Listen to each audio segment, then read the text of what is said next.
Hello guys, welcome to the channel. In this video, I am going to cover important current affairs of 2nd April. 2nd April के जितने भी important current affairs होंगे आपको इस video में मिल जाएंगे. For PDF of this video, आप हमारे Telegram group next exam IQ को ज्वाइन कर सकते हो, जिसका लिंक आपको डिस्क्रिप्शन में मिल जाएगा. आप सिंपली टेलीग्राम पे जाके चैनल का नाम सर्च करके भी हमारे टेलीग्राम ग्रुप को ज्वाइन कर सकते हो for PDF of this video. शुरुआत करते हैं आज के इंपॉर्टेंट करंट अफेयर्स की. सो आज का जो हमारा फर्स्ट क्वेश्चन है, the new India literacy programme, इसे इंट्रोड्यूस किया गया, किस मिनिस्ट्री द्वारा इसे इंट्रोड्यूस किया गया? Correct answer for this question option number B, ministry of education. आप देख लेते हैं कि इसमें क्या क्या चीजें हैं under this new India literacy programme. देखो सबसे पहले तो ये 5 साल के लिए स्कीम चलाया जा रहा है 2026-2027 तक.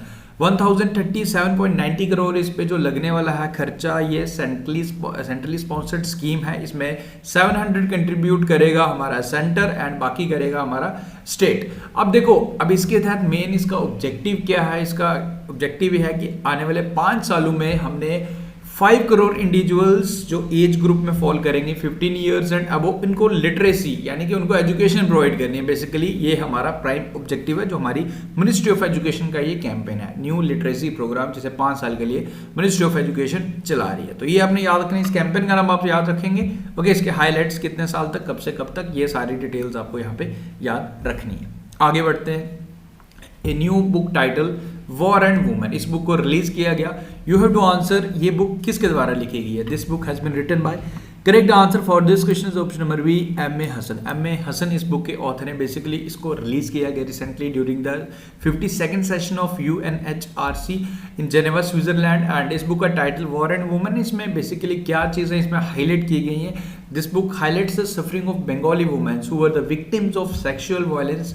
जो पाकिस्तान आर्मी, जो हमारा युद्ध हुआ था 1971, जब बांग्लादेश लिबरेशन वॉर, बांग्लादेश आज़ाद भी हुआ था, तो उसके दौरान जो भी हमारी बंगाली वुमेन्स हैं, जो भी उन पे वायलेंस हुआ था, विक्टिम्स ऑफ सेक्सुअल वायलेंस की जो शिकार बनी थी, उनके लाइफ पे आधारित ये बुक है वॉर एंड वुमेन. इस बुक के ऑथर का नाम आप याद रखें, इंपॉर्टेंट रहेगा. आगे बढ़ते हैं. हमारा थर्ड क्वेश्चन है, who among the following country has become the 31st NATO member. तो NATO North Atlantic Treaty Organization, जिसके हेडक्वार्टर्स ब्रुसेल्स में मिलेंगे. जेन स्टोलनबर्ग इसके चीफ सेक्रेटरी हैं, ये आप ध्यान रखें. एंड 31st मेंबर अभी बना है रिसेंटली, आपको बताना कि कौन सा मेंबर है. ओके, 30वां मेंबर भी इंपॉर्टेंट था, रिपब्लिक ऑफ नॉर्थ मैकेडोनिया 30वां मेंबर बना था. नाउ जो 31st मेंबर बना है, द कंट्री इज फिनलैंड. क्या इंडिया इसका पार्ट है, अलायंस का पार्ट है? No, India is not the part of this NATO member. And about this, Jens Stoltenberg secretary general हैं, जो मैं आपको बता चुका हूं. And about Finland, basic details जो आपको याद रखनी है. प्राइम मिनिस्टर का नाम आप याद रखें, Sanna Marin, capital Helsinki, and currency is euro. Okay, आगे बढ़ते हैं. Recently, which of the following state has approved to give 10% horizontal reservation in the government jobs to the state agitators and their dependents? ये कौन होते हैं state agitators? देखो, जो लोग फ्रीडम फाइटर्स जिन्होंने उत्तराखंड के वेलफेयर के लिए काम किया, तो उनको हम state agitators and their dependants इस कैटेगरी में आते हैं. तो इनके लिए basically 10% reservation, horizontal reservation announce की है जी, अप्रूव किया है. किस स्टेट ने? The state is Uttarakhand. अब आपको जरूर याद आ रहा होगा, उत्तराखंड ने कुछ टाइम पहले 30% यानी कि 30% रिजर्वेशन भी फॉर द वुमेन्स भी in the public sector employment announce की थी. वो भी उत्तराखंड ने 30%.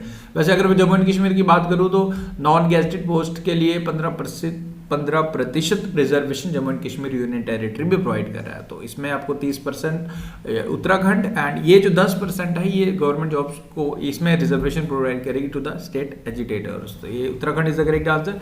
पुष्कर सिंह धामी मुख्यमंत्री हैं, गुरमीत सिंह गवर्नर हैं उत्तराखंड के. इतनी सी चीजें आपको यहाँ पे याद रखनी है. आगे बढ़ते हैं. Recently, which of the following country has become the first African country to have facility for manufacturing messenger RNA vaccine? देखो, ये कंट्री है रवांडा. अब है क्या basically, what is this mRNA vaccine? देखो, DNA से बनता है mRNA, DNA converts to mRNA. तो mRNA से बनता है प्रोटीन. प्रोटीन से हम लेते हैं हम एंटीजन्स बनते हैं, एंटीजन्स जाके बनाते हैं हमारी बॉडीज में एंटीबॉडीज. तो ये फर्स्ट कंट्री बेसिकली बना है to manufacturing this messenger mRNA. So this country is Rwanda. तो ये आप याद रखें, फर्स्ट अफ्रीकन कंट्री रवांडा, ये आप ध्यान रखें. आगे बढ़ते हैं। Recently the United States of America has recognised McMahon line. You know McMahon line जो हमारे इंडिया एंड चाइना का इंटरनेशनल बॉर्डर है, जिसके जो बेसिकली डिवाइड करता है, मैकमोहन लाइन जिसको हम बोलते हैं, इसे यूनाइटेड स्टेट्स ऑफ अमेरिका द्वारा रिकग्नाइज किया गया between India international border between China and which of the following Indian state और यूनियन टेरिटरी। देखो the union territories Arunachal Pradesh. देखो अब चाइना बेसिकली चाइना क्या क्लेम करता है कि चाइना कहता है कि ये अरुणाचल प्रदेश हमारी टेरिटरी है। आपस में हमने देखो कि विवाद होते ही रहते हैं हमारे चाइना के साथ, बट नाउ इसमें यूनाइटेड स्टेट्स ने भी इसको रिकॉग्नाइज किया, तो चाइना के लिए तो अच्छी न्यूज़ नहीं है। बेसिकली है तो पार्ट हमारा ही है, बट स्टिल चाइना क्लेम करता है। Now United State is also recognising this McMahon line as a international border between India and China. और ये स्टेट आपसे पूछ रहा है तो अरुणाचल प्रदेश में ये आपको लाइन मिलती है, ये आप याद रखें। The international day to combat Islamophobia, ये इंपॉर्टेंट डे है, मार्च मंथ का हमने कवर नहीं किया था, तो इसलिए मैं यहाँ इंक्लूड कर रहा हूँ। ये for the first time United Nation has announce this day to celebrate. Last year हमने अनाउंस कर दिया गया था, but for the first time we have celebrated this year international day to combat Islamophobia. तो कौन सी डेट को हमने इसे ऑब्जर्व किया है? 15 मार्च को, ये याद रखें, इंपॉर्टेंट है। Recently the reserve bank of India celebrated it's foundation day. RBI ने अपना फाउंडेशन डे सेलिब्रेट किया है 1 अप्रैल को, यानी कि कल के दिन उत्कल दिवस भी था, आरबीआई का फाउंडेशन डे भी था। आरबीआई कब इसकी स्थापना हुई थी? हिल्टर यंग कमीशन के तहत 1 अप्रैल 1935, एंड आरबीआई नेशनलाइज कब हुआ था? 1 जनवरी 1949। तो इतना तो बेसिक आप सबको पता है। अब इसमें क्वेश्चन क्या पूछ रहा है? हुआ the first Indian governor of RBI. देखो इंडियन गवर्नर पूछ रहा है तो आप सर ऑसबॉर्न स्मिथ आंसर नहीं करेंगे। Sir Osborne Smith overall governor थे, वो इंग्लिश थे, बट अगर इंडियन की आपसे पूछा जाए तो सीडी देशमुख हमारे फर्स्ट इंडियन गवर्नर थे। अब सीडी देशमुख से आपको ज़रूर हमारे एक अभी रिसेंटली एक चर्च का नाम रखा गया बेसिकली इन महाराष्ट्र, जिसका नाम बदल के चर्च गेट का नाम जो महाराष्ट्र में आपको पड़ता है उसका नाम बदल के उससे रीनेम किया गया as a C D Deshmukh gate. तो वो आप याद रख लीजिएगा, सीडी देशमुख थे हमारे आरबीआई के फर्स्ट इंडियन गवर्नर। तो इतनी सी चीज़ आपको याद रखनी है फ्रॉम दिस क्वेश्चन। आगे बढ़ते हैं। Which of the following has become the first state in India to have 100% electrified railway network? देखो अब इसमें आप लोग कंफ्यूज जरूर हो जाएंगे। अभी उत्तर प्रदेश भी न्यूज़ में था, उत्तर प्रदेश अभी इसी के रिलेटेड था, उसका 100% इलेक्ट्रिफिकेशन हुआ था ब्रॉड गाज का। ओके, ब्रॉड गाज हम कहते हैं, तो उसका 100% इलेक्ट्रिफिकेशन ब्रॉड गाज का हुआ था। ओवरऑल अगर मैं आपसे पूछूं कि हमारा टारगेट क्या है इंडियन रेलवे का, 100% इलेक्ट्रिफिकेशन ऑफ ब्रॉड गाज 2023 एंड तक, दिसंबर 2023 एंड तक हमने 100% इलेक्ट्रिफिकेशन अपने ब्रॉड गाज का करना है।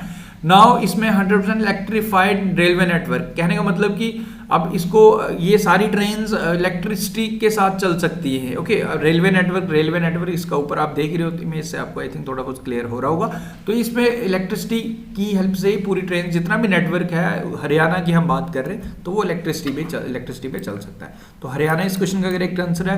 पहला स्टेट बना था जो जिसने 100% इलेक्ट्रिफिकेशन ऑफ ब्रॉड गाज की है, वो यूपी बना था। 100% इलेक्ट्रीफाइड रेलवे नेटवर्क हरियाणा है। ओवरऑल हमारा टारगेट दिसंबर 2023 तक सारे नेटवर्क्स को इलेक्ट्रीफाइड करना है, यानी कि ब्रॉड गाज को इलेक्ट्रिफिकेशन करनी है। तो ओके, ये कुछ डिटेल्स हैं जो मैं आपको बता चुका हूँ। Next is who has become the new president of associated chamber of commerce and industry. ASSOCHAM के न्यू प्रेसिडेंट कौन बने हैं, ये आपसे पूछ रहा है। So correct answer for this question is option number A, Ajay Singh. Ajay Singh ने रिप्लेस किया सुमंत सिन्हा को। ओके, अजय सिंह ये पिक्चर पे आपके सामने है, स्पाइस जेट के बेसिकली चीफ हैं अजय सिंह। अभी इन्होंने ये बने हैं न्यू प्रेसिडेंट ऑफ एसोचैम। तो ये आपको याद रखना है, सुमंत सिन्हा को इन्होंने रिप्लेस किया। सो आफ्टर दिस ये है जी आपके लिए क्वेश्चन। देखो चीज़ों को मैं बिल्कुल सिंपल रखता हूँ, जितनी चीज़ें आपको देखो करंट अफेयर्स देखा जाए तो डेली के आप 20-25 भी कर सकते हो। तो let me sure you one thing, exam oriented questions आपको डेली अगर आप 10 भी करेंगे तो आप नॉट ओनली 10 क्वेश्चन में एडिशनल चीज़ें मैं आपको बता ही रहा हूँ, बाकी इस तरीके से हम करेंगे कि सारे क्वेश्चन हमारे 10 क्वेश्चन सफिशिएंट होते हैं। अभी 10 से 12-15 क्वेश्चन जितने भी मेरे को लगता है कि आपके लिए इंपॉर्टेंट है, हम उसी के अकॉर्डिंग करेंगे। ऐसा नहीं होगा कि मैं नंबर ऑफ क्वेश्चन फिक्स रखूंगी, हाँ यार 12-15 क्वेश्चन करने ही करने, तो कुछ भी हो मैं कुछ भी आपको ऐड ऑन करवाऊँ, एट द एंड यार आपको ही रिवाइज करना है, तो चीज़ें आपके लिए मुश्किल हो जाएंगी अगर हम सारी चीज़ें एक्स्ट्रा चीज़ें भी अननेसेसरली चीज़ें भी हम करते रहेंगे। तो टू द पॉइंट रहेंगे, करंट अफेयर सेक्शन आपका बिल्कुल अच्छे से तैयार हो जाएगा अगर आप डेली वॉच करेंगे। बाकी आप लोग यार प्लीज़ थोड़ा सपोर्ट बनाए रखें, वीडियो को शेयर करा करें। ओके, आपके लाइक से मुझे आइडिया लग जाता है, तो आपके लाइक्स काफ़ी कम आते हैं। अगर आपको हमारे एफर्ट्स पसंद आते हैं तो for sure you have to hit the like button. अब इसका आंसर आपने बताना है Jaipur to get India second largest cricket stadium. पहला भी मुझे बता देना वर्ल्ड का सबसे बड़ा कौन सा है, सेकंड कौन सा, आप कमेंट करके बता सकते हो। अब ये स्टेडियम किसके नाम पे रखा जाने वाला है ये आप मुझे बताएंगे, जो जयपुर में बनने वाला है। सो गाइस विद दिस हमारे आज की करंट अफेयर खत्म हुए। उम्मीद करूंगा चीज़ें आपकी क्लियर है। आज संडे भी है बट डोंट वरी, आपका मैं रिवीजन भी स्टार्ट करवाऊंगा। आज इस संडे को हम रिवाइज नहीं कर रहे, आगे वाले नेक्स्ट जो संडे आएगा उसके बाद हम जो वीकली करेंगे पूरा का पूरा वो आपका रिवीजन करवाएंगे, क्योंकि अभी अप्रैल मंथ की शुरुआत ही कल ही हुई है। तो फिर अब 2 दिन के करंट अफेयर, अब जैसे ही नेक्स्ट संडे आएगा तो फिर अब आपको पूरा फर्स्ट वीक ऑफ अप्रैल अच्छे से रिवाइज हो जाएगा। तो इस तरीके से हम पैटर्न फॉलो करेंगे। मिलते हैं फिर आपके साथ नेक्स्ट कल वीडियो के साथ। Thank you guys, take care. Video को लाइक जरूर करा करें। Take care, see you soon.